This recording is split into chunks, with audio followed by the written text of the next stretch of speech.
मकर संक्रांति का जो दिवस है वो कोई साधारण नहीं। आप लोग दान करते हो मकर संक्रांति पे? कितनी चीजें दान करते हो? और सुहागन माताओं को देते हो ना? क्या देते हो? कितने देते हो? 13, 14 कितने हैं? 14। कौन से पुराण में लिखा है कि 14 चीज देना चाहिए? अरे बोलते जाओ जरा जल्दी जल्दी, बड़ी मुश्किल से तो पकड़ाई में आते हो तुम शिवरी नारायण वालों।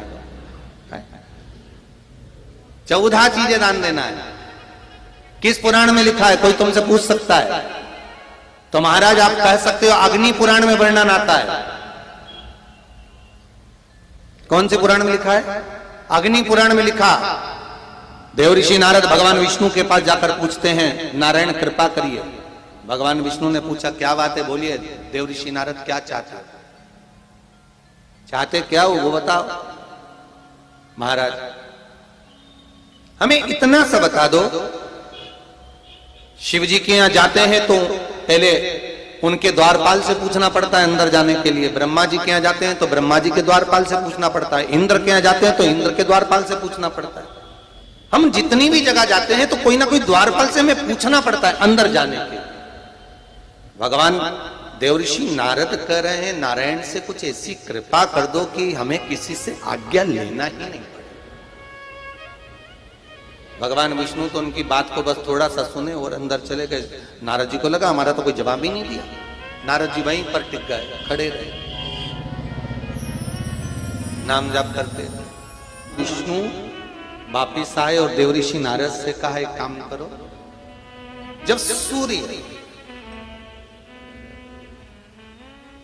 मकर में प्रवेश करते हुए उत्तरायण की ओर जावे, उस घड़ी उस पल में देवऋषि नारद तुम 14 बार भगवान के नाम का, शिव नाम का दान दे दीजिए। भगवान नारायण के नाम का, राम नाम का, कृष्ण नाम का दान दे दीजिए।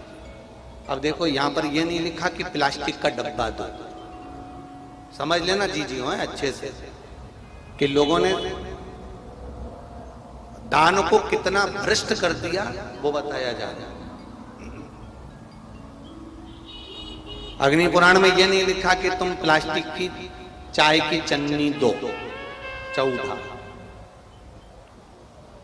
बाल्टी दो 14, या प्लास्टिक का डब्बा दो 14। यहां पर यह नहीं लिखा है कुछ भी हो।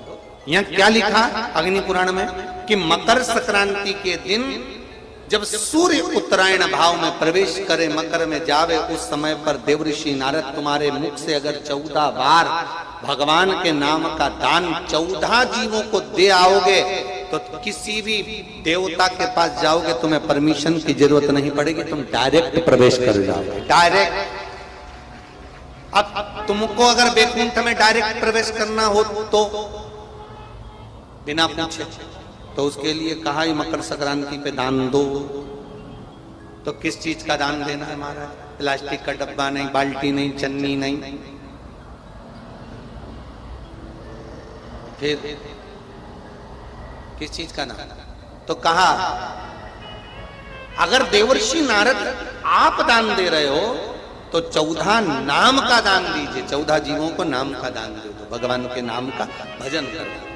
और अगर संसार के लोग दान दे तो किस चीज का? तो के अन्न से बड़ा कोई दान,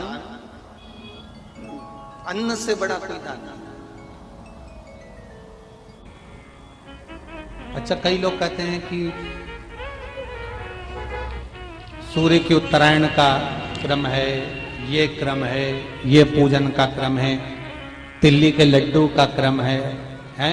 लड्डू बना लो तिल्ली का, इसका क्रम है। पर अगर स्कंद पुराण उठाओ तो स्कंद पुराण में अगर मकर संक्रांति के क्रम को यदि पढ़ोगे तो मालूम पड़ेगा कि पूरे वर्ष में एक दिन ऐसा था जिस दिन भगवान शिव और नारायण ये दोनों, इसलिए आज भी हिंदू धर्म में गुड़ के लड्डू तिल्ली के साथ मिलाते हैं। क्यों? उसका कारण कि शंकर और नारायण ये दोनों एक ही दिन, एक ही पल गंगा का स्नान करने के लिए एक फिर भगवान शिव। देखिए कितना कितना हमारे हिंदू धर्म में एक एक तिथि का, एक एक बार का एक एक महत्व है, उसको समझिए। माता लक्ष्मी भगवान नारायण और भगवान शिव को स्नान के लिए गुप्त रूप से झांकती है, तो भगवान विष्णु ने तिरछी दृष्टि में माता लक्ष्मी को देखा, तिरछी दृष्टि।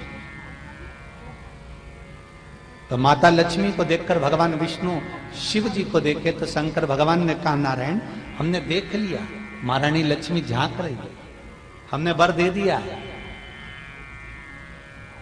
कि लक्ष्मी का एक नाम गुप्त लक्ष्मी रहेगा, ये छुपी रहेगी। और आज मकर संक्रांति के दिन नारायण और शिव का दर्शन इस लक्ष्मी ने करा है। पर जो गुप्त लक्ष्मी का दान दे देगा उसके घर में कभी कोई बड़ी बीमारी प्रवेश नहीं करेगी। कैंसर जैसा रोग, किडनी और लीवर का रोग नहीं हो सकता। आज भी नियम है कि मकर संक्रांति के दिन एक लड्डू बनाया जाता है गुड़ और तिल्ली का, उसमें 1 का सिक्का, 2 का सिक्का या कोई लक्ष्मी उसमें फंसा दी जाती है और लड्डू को पैक कर कर किसी मंदिर में दान दे दिया जाता है। उसको कहते हैं गुप्त लक्ष्मी, जिससे घर में कोई बड़ी बीमारी प्रवेश न हो। वो केवल मकर संक्रांति को ही होता है। कहते हैं मकर संक्रांति है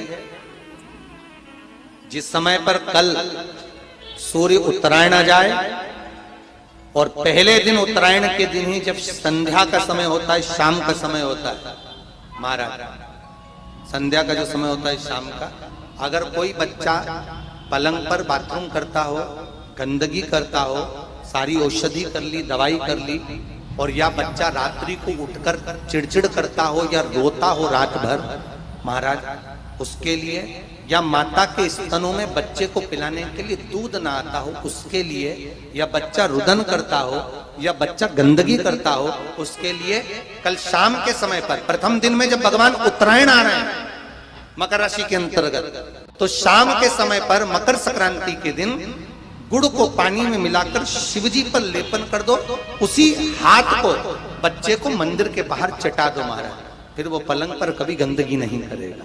महाराज जिस नारी का स्तन में दूध नहीं आता हो बच्चों को पिलाने के लिए, उसको भी अगर चटा दिया जाए तो स्तन में दूध आना प्रारंभ हो। महाराज जो बच्चा रात्रि को रोता हो, जाग जाता हो, उसको भी अगर वो हाथ चटा दिया जाए तो वो काम करता है। महाराज ये कल के दिन करके देखना, बाद में बताना जरूर हो। शुगर वाले जीव जिनकी शुगर ऊंची नीची हो रही हो, ज्यादा शुगर की परेशानी आ रही हो और इंजेक्शन लेना पड़ रहा हो, उनके लिए निवेदन है काली तिल्ली कल के लिए है ये खास तौर से, बाकी के शुगर के लिए तो उपाय और बाद में बता देंगे, पर कल के लिए जो करना चाह रहे हैं जिनकी शुगर लेवल में नहीं आ रही है, काली तिल्ली शंकर भगवान के शिवलिंग पर समर्पित कर दो और उस काली तिल्ली को जब शिव जी पर चढ़ाएं तो महाराज हाटकेश्वर महादेव का नाम लेना है। कौन से महादेव? हाटकेश्वर महादेव का नाम लेना है।